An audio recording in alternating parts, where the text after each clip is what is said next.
3 days before they tried to take my house, I was sitting on my front porch watching a thunderstorm roll across Cedar Hollow, thinking about absolutely nothing important. By the end of that week, I would be standing in a courtroom staring across the aisle at a woman who thought she had finally found an easy victim. What she didn't know was that she and picked the one person in town who understood exactly how her little game worked. My name is Margaret Whitmore. I am 71 years old, retired, widowed, and until all this happened, I lived a pretty quiet life. My husband Jack and I bought our house nearly 30 years ago. We raised 2 kids there, survived recessions there, celebrated birthdays there, and buried more than a few family dogs in the backyard. 3 years before this story began, Jack passed away after a long fight with cancer, and since then the house had become more than just property. It was memory. It was history. It was the last place that still felt completely ours. The mortgage had been paid off years ago. No debts, no liens, no financial problems. Just me, my garden, and a routine that had become comfortably predictable. Then one Tuesday afternoon, I opened my mailbox and found an envelope from the Homeowners Association. At first I didn't think much of it. HOA newsletters usually went straight into a drawer, but this one felt different. Thicker. Official. When I opened it, my stomach dropped. According to the notice, I supposedly owed nearly $11,000 in unpaid community fees, penalties, administrative costs, legal expenses, and accumulated interest. If I failed to pay within 30 days, foreclosure proceedings would begin against my property. I read the letter 3 times. Then I put on my reading glasses and read it again. The amount wasn't just wrong. It was impossible. I paid every assessment. Every single one. I kept records for everything. My husband used to joke that if the IRS ever audited us, I'd probably hand them documents from 20 years earlier, just for fun. So I went inside, opened my filing cabinet, and started pulling records. Canceled checks, bank statements, payment confirmations, receipts. Everything was there. Every payment had cleared. Every deadline had been met. There wasn't a missing dollar. At first I assumed it had to be some clerical error. A typo. A computer mistake. Something simple. Then I called the HOA office. That when things changed. The association president was a woman named Denise Holloway. She was 47, ambitious, politically connected inside the community, and famous for treating every board meeting like she was running for governor. People either admired her or avoided her. There wasn't much in between. When she answered the phone, I explained the situation calmly. I even laughed a little. I think there has been a mistake, I said. She didn't laugh back. Instead there was a pause. Then she said, Mrs. Whitmore, according to our records, you and been delinquent for quite some time. I frowned. That s impossible. Our records disagree. I explained that I had proof. Bank statements, checks, receipts, the whole package. Another pause. Then came the sentence I still remember word for word. Well, Margaret, sometimes people your age don't realize they missed something. Just like that. No hesitation. No apology. No concern. Just a polite little insult wrapped in a smile. For a second I didn't even know how to respond. Then she continued. You live alone now, correct? Financial matters can become overwhelming. I could practically hear her smirking through the phone. Now here that's the thing. A lot of people assume anger arrives like an explosion. It doesn't Sometimes it arrives cold, quiet, controlled. The moment she said that, I wasn't upset anymore. I was interested. Because people who tell obvious lies usually reveal more than they intend to. I thanked her for her time, hung up, and sat quietly at my kitchen table. Outside, the rain tapped against the windows. Inside, something didn't feel right. This wasn't a bookkeeping error. This wasn't confusion. This felt deliberate. What Denise didn't know was that before retirement, I spent nearly 26 years serving on my state and highest court. Most people in Cedar Hollow had no idea. I preferred it that way.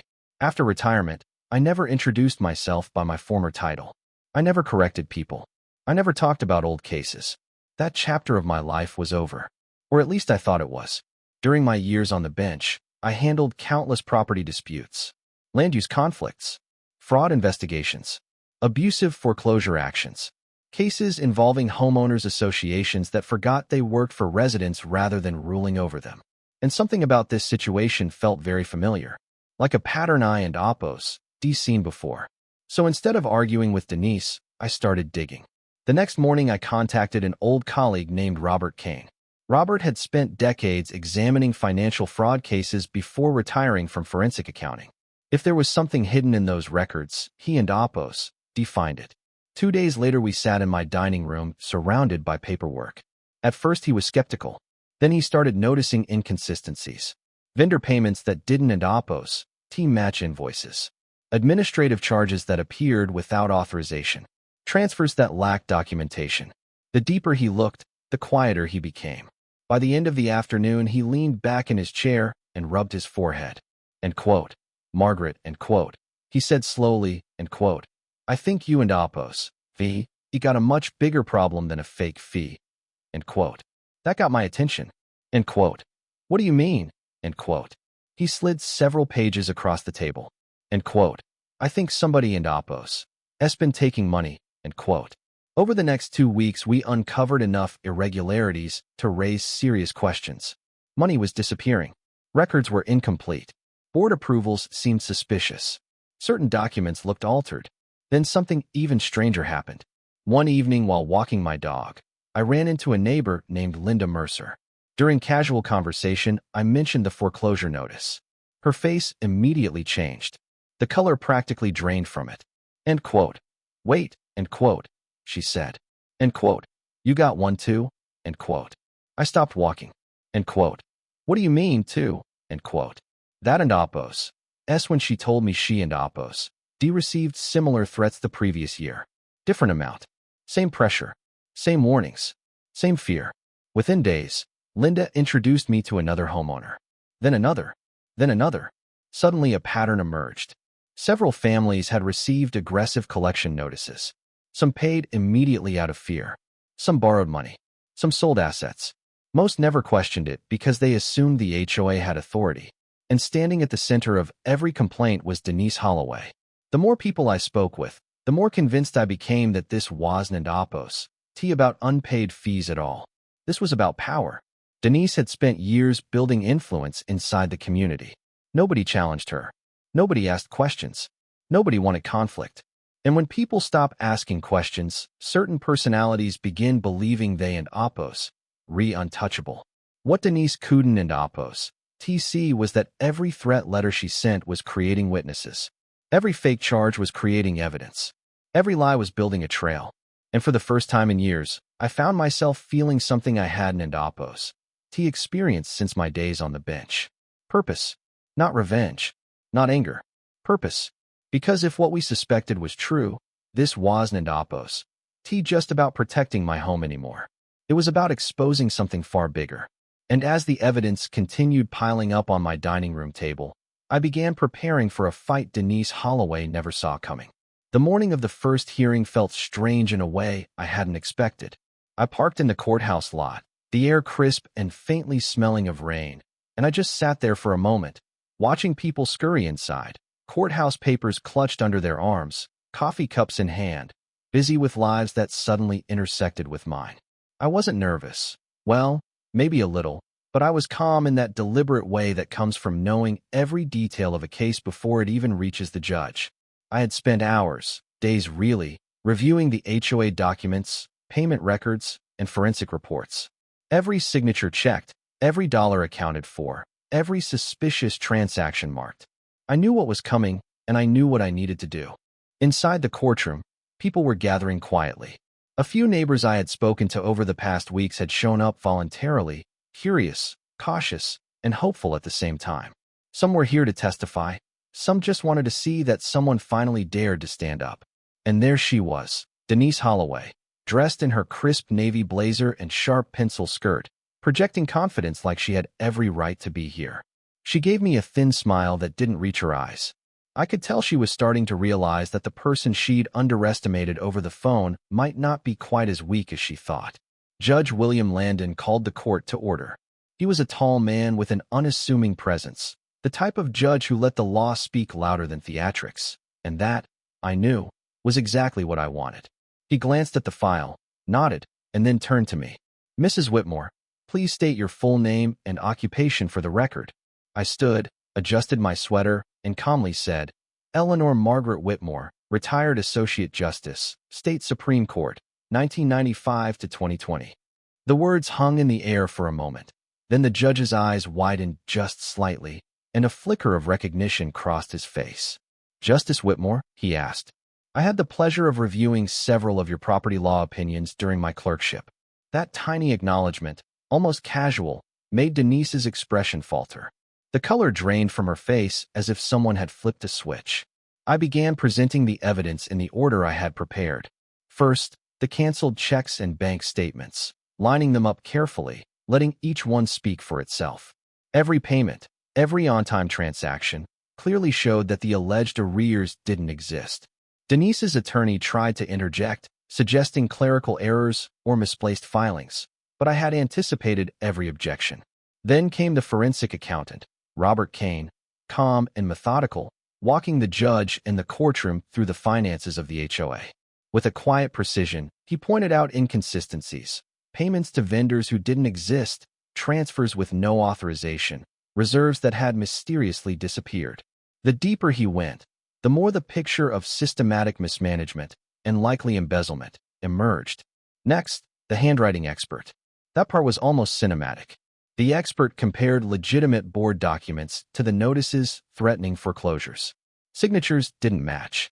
Dates were altered. Names were inserted where no vote had been recorded. Some pages appeared photocopied and manipulated, showing clear signs of forgery.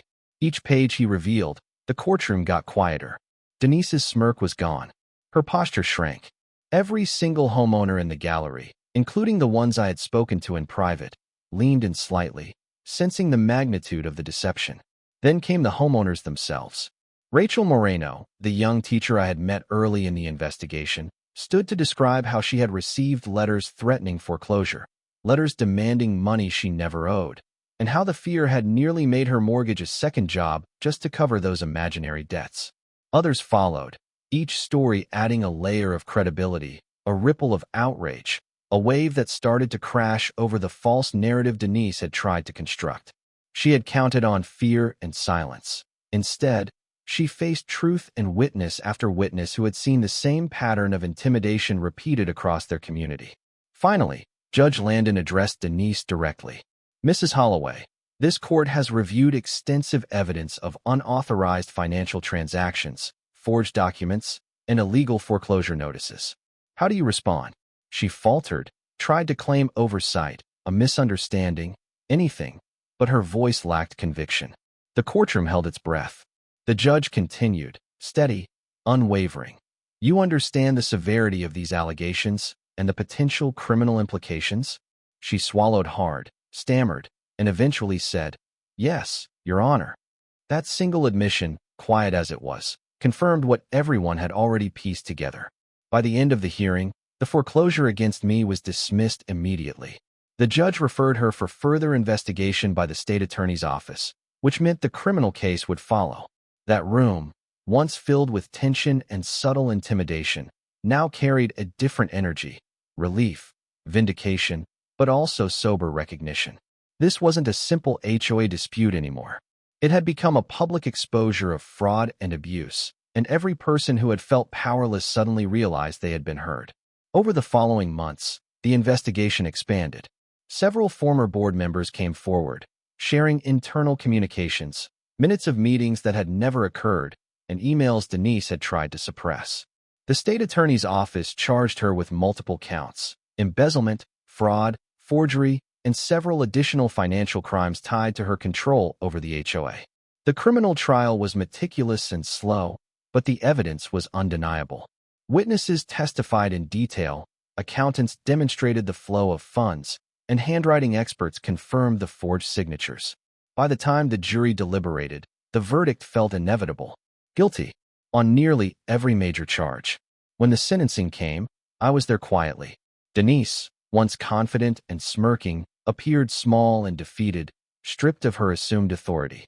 The judge pronounced several years of imprisonment, full restitution, and penalties designed to compensate the homeowners she had wronged. One by one, families received settlements that reflected the real harm caused, lost time, stress, and the emotional burden of feeling powerless in their own homes. The community board was replaced entirely, and transparency was finally restored. The schoolteacher, the elderly couple down the street, every single neighbor who had stayed silent for fear suddenly felt that their voices mattered. And yet, what struck me most after all the papers were signed, all the fines imposed, and all the hearings concluded, was that the biggest danger in communities like this isn't always the person trying to cheat the system. It's the people who assume someone else will speak up, who stay silent, who watch wrongs unfold and hope they won't touch them. That realization lingered longer than the satisfaction of victory, reminding me that vigilance, courage, and speaking truth are responsibilities we all share, no matter how ordinary we feel. The fight had been won, but the lesson, that justice relies on action, not assumption, was the real story. A few months after the sentencing, life finally started to feel normal again, or at least as normal as it could after spending nearly 2 years fighting a battle I never asked for. The newspapers moved on. The television stations found new scandals. The courthouse returned to its daily routine. But for the people who lived in Cedar Hollow, the story didn't end end when the judge handed down a sentence. In many ways, that ended when the real healing began. One afternoon, I was trimming roses in my front yard when Rachel Moreno stopped by. She had become a close friend through all of this, and honestly, if there was one good thing that came out of the entire mess, it was seeing neighbors who barely knew each other become a genuine community. She carried a small box of cookies. They were slightly burned. I didn't tell her that. Some things are better left unsaid. We sat on the porch for almost 2 hours talking about everything except courtrooms, lawyers, and fraud investigations. Then eventually she looked out toward the street and quietly said something that stayed with me. End quote. You know what the worst part was? End quote. I asked her what she meant. She stared down at her coffee cup. End quote. For a while, I actually believed them. End quote. I didn't answer right away, because I knew exactly what she meant. The threatening letters, the fake fees, the constant pressure, the endless notices. After enough repetition, even intelligent people start questioning themselves. Maybe I forgot something. Maybe I missed a payment. Maybe I am the problem. That is how abuse of authority works. It doesn't begin by taking your money. It begins by taking your confidence. And once people start doubting themselves, they much easier to control. That realization bothered me more than anything Denise ever did. The stolen money could be recovered. The forged records could be corrected. The fake foreclosure notices could be thrown out. But rebuilding trust, that harder. A few weeks later, the new HOA board invited residents to attend their first public community meeting. Out of curiosity, I went. Walking into that clubhouse felt strange. The last time most people had gathered there, conversations happened in whispers. Questions were discouraged. Financial reports were hidden behind excuses. Now the room felt completely different. People asked questions. Board members answered them. Budgets were displayed openly. Documents were available for review. There were disagreements, sure. No community is perfect. But there was transparency. And transparency changes everything. Near the end of the meeting, one of the new board members approached me. He thanked me for standing up when nobody else would. I appreciated the sentiment, but I told him something I thought about many times since then. End quote. I wasn't the brave one, end quote. He looked confused. End quote. Of course you were, end quote. I shook my head. End quote. No. The brave people were the homeowners who came forward after being threatened. The people who testified. The people who risked embarrassment and criticism to tell the truth. End quote. Because that is the part most stories leave out. People love the courtroom moments, the dramatic reveals, the clever arguments, the satisfying victories. But real justice usually happens long before anyone enters a courtroom. It happens when ordinary people decide they redone being afraid. That is where change actually begins. And if I and Oppos am being completely honest, there is one thing about this entire experience that still bothers me. Not Denise, not the money, not even the fake foreclosure against my house. What bothers me is how many people saw warning signs and stayed silent. Some suspected something wasn't Oppos, right. Some noticed irregularities. Some asked questions privately, but never publicly. Most weren't Oppos, bad people. Far from it. They simply didn't Oppos, want conflict. And I understand that. At my age, I appreciate peace more than most. But there and Oppos, a difference between peace and avoidance. Sometimes people stay quiet because they think someone else will handle it. Sometimes they stay quiet because speaking up feels uncomfortable. And sometimes they stay quiet because they assume the problem isn't and Oppos, serious enough yet. The trouble is, by the time a problem becomes serious enough for everyone to notice, it has usually been growing for years. That and Oppos, that's exactly what happened in our community. Looking back now, I occasionally think about that first phone call with Denise. The one where she laughed. The one where she suggested I was too old to understand my own finances. The funny thing is, that wasn't Oppos, the moment she lost. Most people think that and Oppos, where the story turned. It wasn't Oppos, She lost much earlier than that. She lost the moment she started believing nobody would challenge her. She lost the moment she confused authority with immunity. And she lost the moment she started seeing people as targets instead of neighbors. Because power has a strange effect on some people. If they and Oppos are not careful, it convinces them that rules exist for everyone else. Eventually reality catches up. It always does. The irony, of course, is that none of this had to happen. If she had admitted a mistake, if she had corrected the records, if she had chosen honesty over pride, there would have been no investigation, no trial, no conviction, no public humiliation. But arrogance has a way of whispering dangerous things into people and Oppos' ears. It tells them they and Oppos are smarter than everyone else. It tells them they and Oppos never get caught. It tells them consequences belong to other people. Until one day consequences show up at the front door. And by then it and Oppos, too late. These days, my life has returned to simple things. Morning coffee on the porch. Books on rainy afternoons. Phone calls with my children. Time spent with friends. The house is still here. The roses are still blooming. And every now and then, when the sun starts setting across Cedar Hollow, I find myself thinking about how close I came to losing something I had spent decades building. Not because of debt, not because of bad decisions, but because someone thought an elderly widow would be too intimidated to fight back. She saw gray hair and assumed weakness. She saw a woman living alone and assumed vulnerability. She saw age and assumed confusion. What she failed to see was experience, patience, preparation, and a lifetime of understanding how power can be abused when nobody is willing to question it. Maybe that and Oppos, that's the real lesson here. Not that justice always wins. Because unfortunately, real life isn't and Oppos, that simple. Sometimes good people lose. Sometimes bad people get away with things. Sometimes the system fails. But when enough ordinary people stand together and refuse to be intimidated, the odds begin to change. And that and Oppos, worth remembering. Now I and Oppos, love to hear what you think. If you were in my position, would you have fought this battle all the way through court, or would you have paid the money just to avoid the stress and move on? And what do you think is more dangerous in a community like this? A dishonest leader abusing power, or good people staying silent when they know something isn't and Oppos, right? Share your thoughts in the comments below. These conversations are often just as fascinating as the stories themselves. And if you enjoyed this story, Don and Oppos, forget to like the video, subscribe to the channel, and share it with someone who needs a reminder that being underestimated can sometimes become your greatest advantage.